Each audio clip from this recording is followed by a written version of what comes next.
I've been playing a lot of Tower Fantasy recently, and by a lot I mean continuously grinding, and I am currently on level 42, so today I'm finally going to be making my brutally honest thoughts on Tower of Fantasy, as an MMORPG, as an anime-style open world, etc, etc, etc.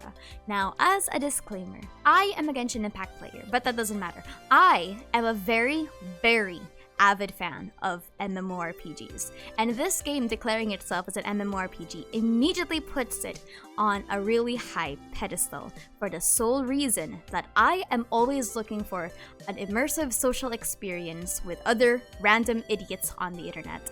And today we are going to see what this entire thing has brought dear poor old Aster, and my honest personal thoughts on the game after 1 to 2 weeks of continuous grinding and continuous playing. So with that, let's begin. Number 1 is the general gameplay. So a lot of people have been saying that the gameplay of this feels really clunky, it feels really weird, but to me personally, I think it's just the bugs. This game is very buggy to a lot of the other systems. Luckily, I never had to experience it myself, but I won't deny that there are a lot of really stupid things that have been happening. This game is very mechanics heavy, interestingly enough. According to the world chat and according to a lot of the different people, a lot of the mechanics in this game aren't as straightforward as you think they are. First and foremost, there are a lot of different patterns of attack. There are types of dodging attacks, there are types of plunging attacks that aren't exactly linear. It actually took me a while to understand the differences of the DPS. For example, I had Crow, which was a glass cannon, really fast damage type,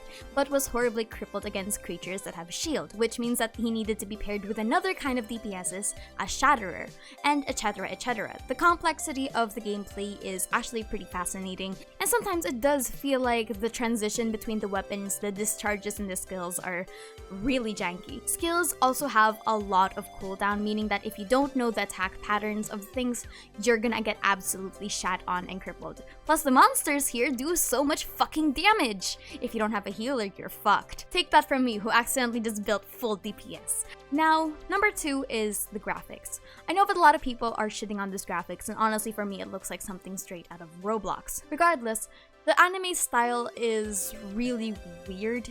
Putting on 3D, like the models that they have are very janky. But at the same time, I don't really care about the graphics when it comes to an MMORPG, because an MMORPG is usually made to just be played, and the graphics are like the secondary thought that the developers had. Also, if you do the cutscenes, sometimes like audio files would just go missing for some reason. Like the audio dubbing for the Japanese and the English would have wrong subtitles and missing audio files, so the characters just stand there like super quiet. At the same time, I don't really mind the graphics. I think that they're perfectly okay the way that they are. They achieve what they need to achieve. The world looks pretty nice, like even just like looking around, just walking around. A little rougher on the edges, especially when you look at the anime faces, but it's fine. Honestly, it's perfectly okay. Number 4 is the animation. I'm going to say this. I don't care for animation. Shocker, I know. But the thing is, in a fighting game, even in Genshin, I do not look at the animations. The animations in this game don't really feel clunky if you don't look at it. For the sole reason that most of the time, you are being bombarded with numbers. Now the thing is, the animations here are pretty subpar. There's nothing really big that I would personally praise, but it also doesn't really feel like there's anything wrong with that. What I do want to talk about though is how weird the cutscene animations are sometimes. The cutscene animations, if you notice, if you've ever played Tower Fantasy, the cutscene animations are always just so lively as compared to how like they're delivering their lines. It's more of an exaggeration of the person that is speaking or moving versus what is being spoken and how it's being spoken. It's a really weird animation decision that I think they could have like just not. Number 5 is the story and lore, and I will tell you this right now. That skip button has saved me a lot of times because the story of this game is really weird. I don't feel connected with the characters. I don't really have any obligation to pull for them except for the characters that I genuinely like. For example, I really like Crow's personality, and I thought it was really funny that he sleeps with the lights on. But at the same time, I'm not really incentivized to care for other characters. I don't know anything about Samir, I don't know anything about King, I don't know anything about Tsubasa, for the sole reason that we never really got a reason to connect with them. In the story, I never had a reason to care for what the MC does, or care for what Shirley does, or to care for what Zeke fights for, because the pacing of this is just so fast. If you think that Genshin has no content, for example, this game has too much packed into so little time. and it just feels so weird.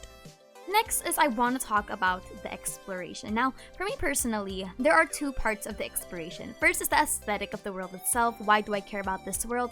And two is the actual gameplay. Now, as a Genshin player, I would just like to say that the Genshin world, for example, is filled with a lot of color, but at the same time, once you reach the end game, there's no incentive for you to continue playing. Tower of Fantasy, on the other hand, the world itself is quite barren. The world itself, like in terms of its lore and the reason to give a fuck about this world, is non-existent. It's still getting there through the story, but at the same time, again, the pacing is just too fast. There's no reason for you to care about the lore or story of this world because it hasn't grown on you. But gameplay-wise, especially as an MMO, this world in its exploration is one of the most fun that I've had in a very long while. For the sole reason that first, you are incentivized to go into places and 100% them because of the rewards. That depends though on just how much time you have. Time gate is a very difficult mechanic to implement because not everyone has time on their hands to play a game. For me, I just think the exploration of this game is very rewarding. Instead of getting currency, you get wishes. Well, wishes and currency whenever you explore, which I think is really fun. Now, the thing is, a lot of people say that the black nucleus isn't exactly quote-unquote gacha or quote-unquote wishes. It's still a very free-to-play friendly way of having a potential to get 5 stars. And honestly, I just think that having a reward system in general for exploration, especially in an exploration-based game, is very important. It's not enough that the world is quote-unquote alive through aesthetic or whatnot. It's also important that the world is incentivizing the player to actually go through it. It just feels nice, you know? Like, you start going around, you see a random respawnable chest. Honestly, I just like the exploration of this game. I think what they did with a lot of the maneuvering, the vehicle system is also really good, is phenomenal. I think that they've actually hit the nail when it comes to exploration and rewarding people for exploration in the first place. I just wish that they gave us a reason to give a fuck about this world, like lore-wise, but whatever, it's an MMORPG. It's not like I remember what Guild Wars 2's world was. Next is I want to talk about the gacha system. Okay, so first and foremost, this is my second ever gacha game, which I don't actually count Honkai as being quote-unquote my gacha game because I literally just went there and pulled like twice. Gacha system of this game is really good. The pity doesn't reset. The materials that you need for wishing are very easy to get in terms of exploration. The bounties give you both the black and gold wishes, and if you don't get anything, you just have a chance of buying the SSR that you want. My only gripe with this is just how difficult it is to get black crystals or dark crystals for the red nucleus. The red nucleus is almost impossible to be farmed for unless you're actually actively farming for dark crystals, which is not a renewable source, by the way. It isn't like Primo Gems, for example, where the bounty gives them. No, dark crystals don't have a consistent way of being gotten every day, so it's a finite resource. So that's my only gripe with the amount of things, and I can definitely see that being a problem in the future where exploration is already 100%, there's no new content, and we're only relying on replayability. Now, I want to talk about the MMO aspect of Tower of Fantasy for several reasons. The MMO aspect is its biggest bargaining chip. It is its biggest marketing potential because a lot of people have an itch to scratch whenever it comes to MMORPG. You want to play with friends, you want to explore a really big world, you want a continuous story, or you want to meet new people. That's usually the meaning of an MMORPG. It's that social aspect of the game that I want to talk about for this section. The thing is, I realized in Tower of Fantasy, it doesn't feel like an MMO in a way that I thought that it would feel. For a game that markets itself as an MMO, there are a lot of single-player content. Now, normally this isn't a bad thing, but at the same time, the amount of permanent, replayable, energyless, single-player content just far outweighs the cooperative aspect of the game. For example, the Bygone Fantasia and the Wormhole are what I would assume is the endgame content, where you don't need any kind of energy resource and you're simply just grinding.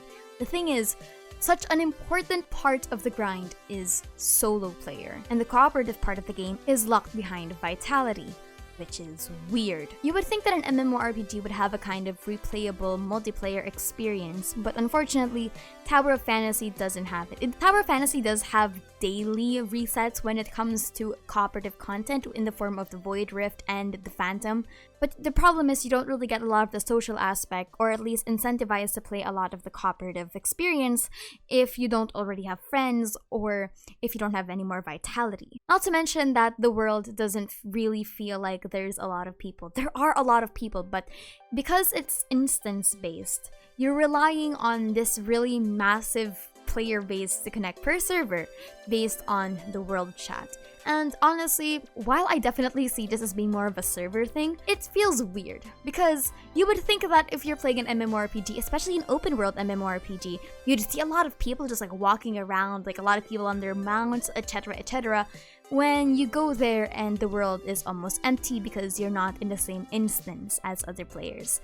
It makes me feel like I'm playing Destiny 2, if you've ever played that, where the world is not really open and cooperative. It's more of you're all just in your tiny little box, and some people eventually meet in those tiny little boxes, but you only have the world chat to connect you. Though I will give them credit where credit is due. A lot of the world bosses feel really, really, really tough to beat alone and really incentivize playing with other people, and it feels really nice to just go into a random world, call out for friends, and there's like 10 people beating up this one big boss and half of the party dying to like a breath weapon. Those little things of MMORPGs, I think that Tower of Fantasy has successfully nailed. But at the same time, I'm really hoping, because I am still at level 42, in the end game we have something like raids or strikes where there is a potential for a non-energy based, continuous multiplayer experience that we could just play and grind. And that's what I'm really hoping for in the future, instead of just, a single player abyss. But number 9 is the constant upgrade systems and the grind. Now, it will never be an MMORPG without the very, very, very weird upgrade systems that you need per character, for optimization, for the really, really tedious grind if you don't miss a day, etc. Not to mention that there is an energy resource-based system here where everything is potentially time-gated. Now, the grind of this game is actually pretty weird. Now, I'm saying right now that there is a really big grind. I am currently going around the world getting materials and pods and wishes and exploring and waypoints, but I can already see that in the future it runs into a brick wall. There are so many upgrade systems in this game, and there are so little resources that we can spend to get those materials in the first place. For example, materials cost vitality. Grinding for materials and equipment costs an energy resource that recharges once per 8 minutes. It is so weird to have the MMO grind be halted by something artificial like this when it markets itself as MMO, one of the grindiest game genres in all of gaming. And not to mention, with the amount of upgrade systems that we have, it just feels so difficult to choose which one you're prioritizing. You need to upgrade your weapon, then you need to upgrade your level, then you need to upgrade your suppressor, then you need to upgrade your equipment, then you need to upgrade your equipment slots, then you need to maintain your vehicle, and then you need to upgrade your matrices. There are so many ways for you to upgrade your character, but there is so little resources for you to spend, which is really, really disappointing. But yes, I genuinely think that the energy resource pool that they give us is really disproportional to the amount of upgrade systems that this game has. Number 10 is the difficulty.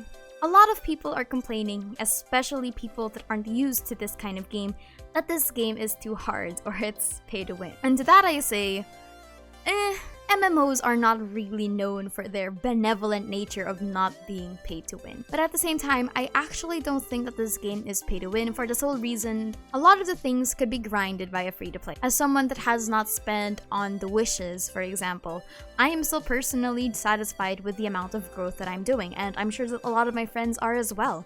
So this game doesn't really feel like pay to win. Not to mention that a lot of the things in this game are capped when it comes to grinding. Paying makes the things and the grind a little faster. I think that's the best way for me to put this. I don't think it's completely pay to win. I don't think it's really completely free to play friendly either, but I think that Tower of Fantasy just has come to a very okay balance, where things are just as hard for everyone else. And I feel really, really bad for that one whale that decided to go full on for king and forget to upgrade their matrices. I know where you are. I know what happened. I'm so sorry. I am having fun with this game. This game is in its honeymoon phase, definitely, but I am enjoying the grind, I am enjoying my time with my friends, I am enjoying that every day there is something new, even though it is kind of short-lived and the things are getting time-gated, with especially with the levels. I think progression is being artificially slowed down by the devs, but honestly, I don't care. The game is pretty fun, and it scratches a different itch from my normal like Genshin stuff. Genshin makes me feel the lore, the story, the characters, but this one just makes me feel the power of being with other people and getting absolutely murdered by the domain. There is just something so fulfilling about dying. I don't know. This game is pretty hard. Honestly, right now, we are getting wiped left, right, and center, but that's okay. That's perfectly fine. It happens. But yes, those are my brutally honest thoughts on Tower of Fantasy, a game that I am genuinely having fun with friends, and just a standard MMORPG. Honestly, I don't think it's a Genshin killer. I don't know who in the world said it was a Genshin killer. I think it was the devs themselves, but I think they backed down on that statement. But regardless, no. This is a whole different experience, and an experience that I would suggest that you go through yourself if you wish to play an MMORPG. If you think you have time, if you think you have friends, then yes, you should definitely play this and see it out for yourself. Anyway, my name is Aston. Thank you for chilling with me.